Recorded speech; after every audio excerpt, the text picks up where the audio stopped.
Welcome to Excel Civils Academy. My name is Dhanunjaya and today we are continuing our budget discussion for this Prelims 2022.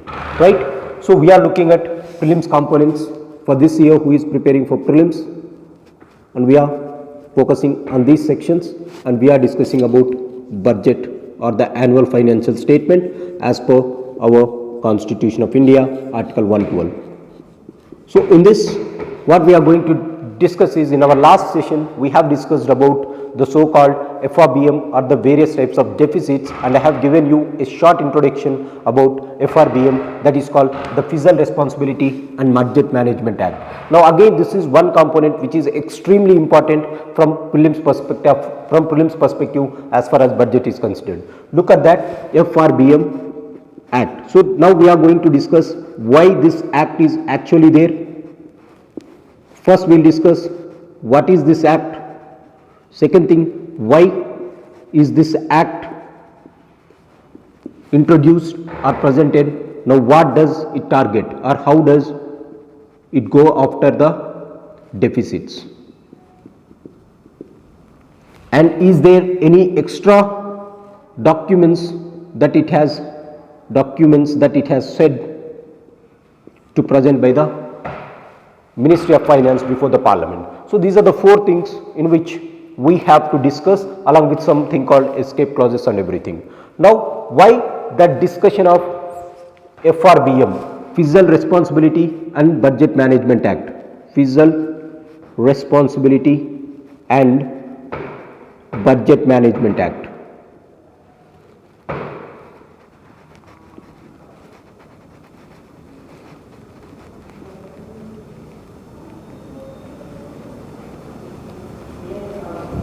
So what is the genesis of the so-called FRBM, or what is this FRBM called? FRBM, the full form is Fiscal Responsibility and Budget Management Act. Now this is an act which means it is passed by both houses of Parliament, got assent by the President of India, and hence it has become an act. So in which year it was introduced? It was introduced in the year 2003. Now FRBM means fiscal responsibility. You have to be fiscally responsible, that is, the government of India has to be fiscally responsible, and it has to manage the budget within a specified band of deficits. That is what the purpose of this FRBM Act is. Why at all, or why this discussion started? By 2003, there was an enormous increase in the budget deficits over a period of time. As we have discussed in our earlier classes, I always said whenever there is fiscal deficits or whenever there is deficits, it is going to create problem for the future generations, because the loan that you are taking today, it has to be repaid by someone, our next generations, with the interest. Hence, Government of India thought that we have to apply the brake where it is necessary, so that the government will not borrow in excess than a particular limit. For that brakes has been provided by the Parliament of India through your act, that is called FRBM Act, which has said that it is the responsibility of the Government of India to look into the fiscal policies, and it is the responsibility of the Government of India to manage the budget within a well-defined set of deficits. Right? That is the purpose of FRBM, so that it reduces the burden of future generations to pay back the money that they have taken today. Now how does it work? How does it target the deficits? Now the thing is, FRBM Act clearly says, it is in 2003 that it has launched, and FRBM Act clearly says two provisions, that year on year fiscal deficits has to be declined or decreased by Government of India year on year by 0.5% of your GDP, and reach 3% of GDP by 2008. This is the first provision which your FRBM Act says. So year on year you reduce the deficit of fiscal deficit by 0.5%, and you reach 3% in the next by 2008. That is, in the next 5 years you have to target it by 3%. So earlier, at that point of time, the fiscal deficit of the country was around 5.5%. So year on year it wants to reduce, and it has to get to this point. Now they also said that the revenue deficit, whatever the Government of India is having, it has to be decreased by year on year, it has to be decreased by 0.3% and it has 0.3% of GDP, and it has to be made. This is again 0.5 and this is 0.3. So 0.5% you reduce the GDP and make revenue deficit as 0% by 2008. So fiscal deficit year on year you have to reduce by 0.3, revenue deficit year on year you have to reduce by 0.5%, so that revenue deficit by the time you enter into the financial year of 2008, your revenue deficit will be 0%. Now this is what it said, and it also said that the state governments or the central government's debt to GDP ratio should not cross more than 40%, and this is for the central government. It also said that the debt to gross or state gross domestic product SGDP, it should not be greater than 20%, which effectively means the borrowings of the central and state government together, the borrowings of center as well as the state, it has to not cross more than 60% of your GDP. Again, this is one break that it has applied. So there are totally 3 breaks that FRBM has kept by the Parliament on the Government of India. One break is to reduce fiscal deficit, the second break is to reduce revenue deficit, and the third break is to control your deficits or to control your debt or the borrowings. Not more than 60% of your GDP you cannot go together. Now these are the 3 things that was introduced in Parliament of India. Now it has to be understood that whenever there is an act which is made by the Parliament of India, if someone is not reaching the targets, if they are not reaching the targets, then Government of India is liable to answer in the Parliament of India. If you are not able to reach these targets, government should come before Parliament and it has to answer to the people of India why it was unable to reach this. Now that is why an act is such an important thing. Government is responsible to the people of India in the next year if you are not going to reach these targets. So that is one provision that you have to understand. Now from 2003 onwards until 2007, the government was well within its track, because it started controlling revenue deficits, it started controlling the so-called fiscal deficits. But unfortunately, in the year 2007, there was some crisis called the US subprime crisis.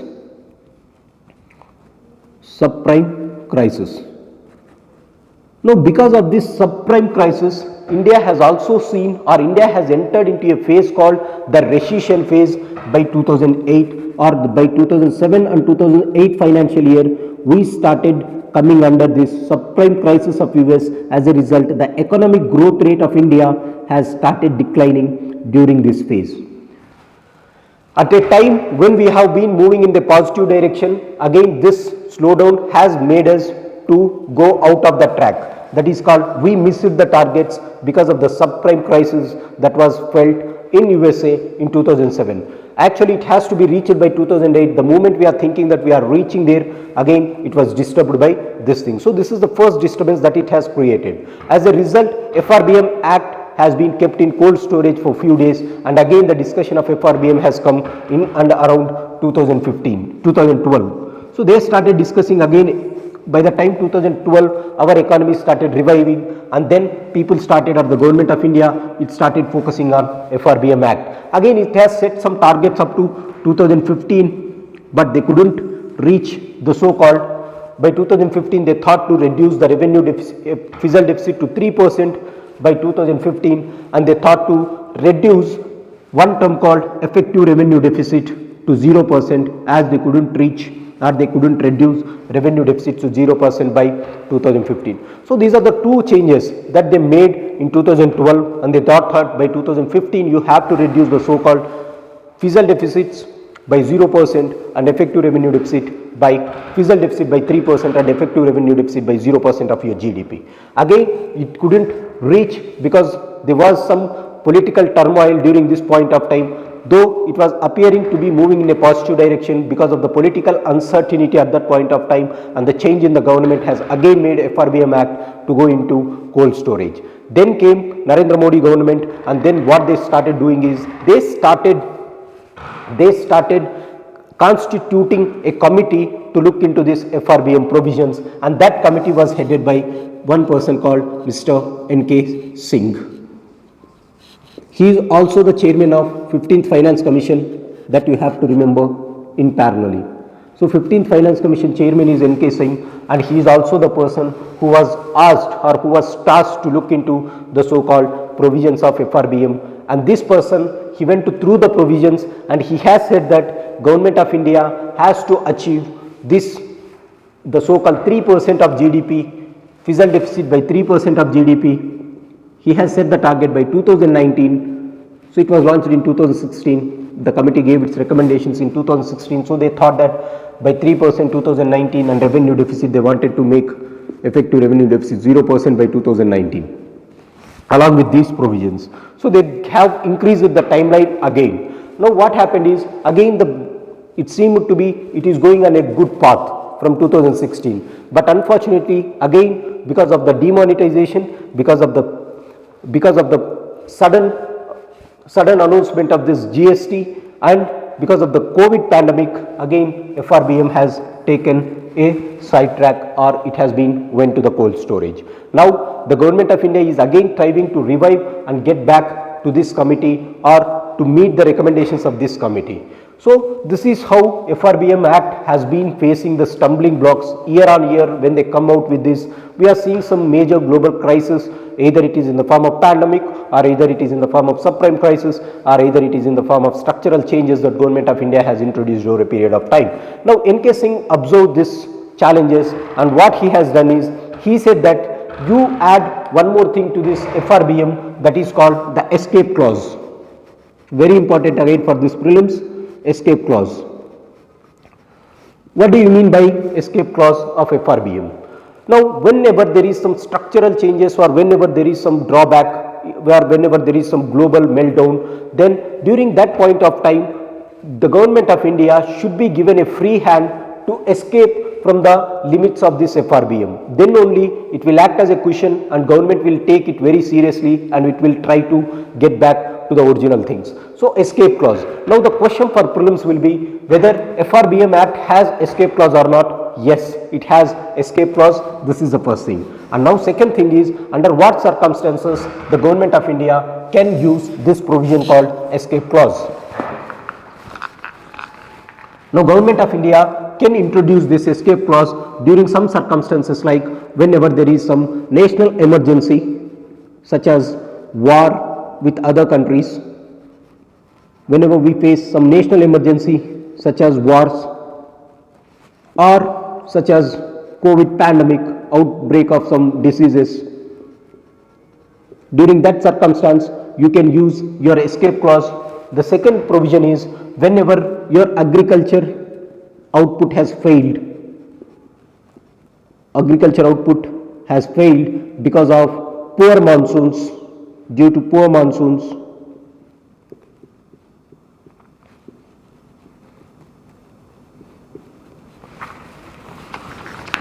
and you have one more thing, that is called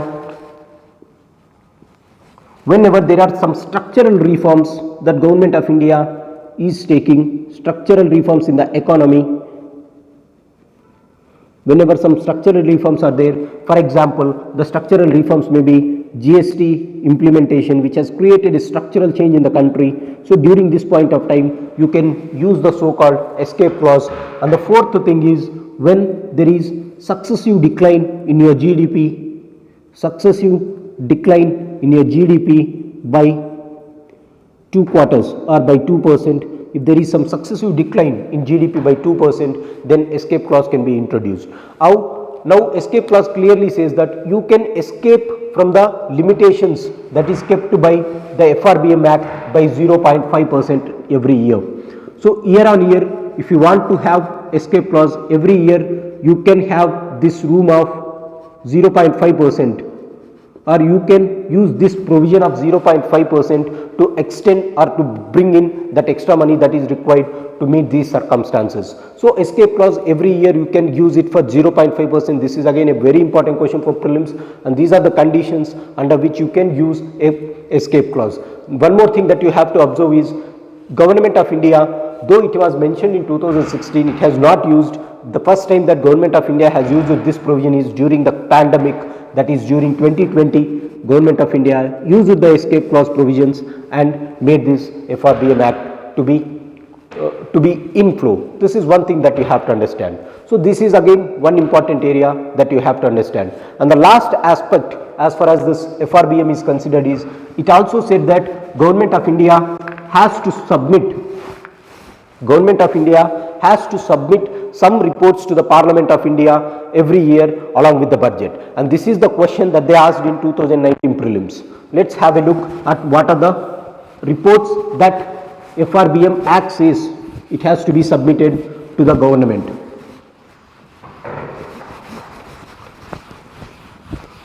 So the reports that FRBM has to be submitted.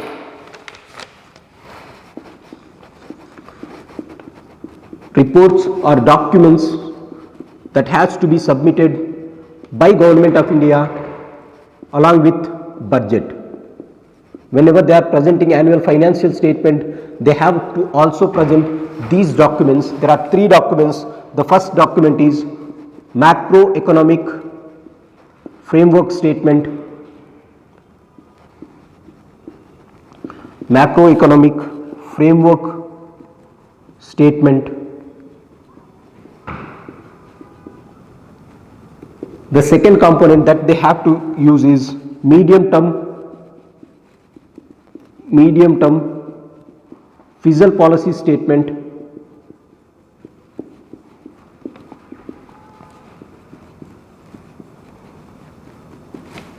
Third one is fiscal policy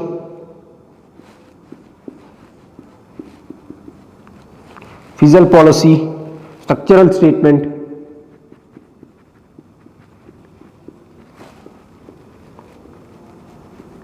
Fourth one is medium term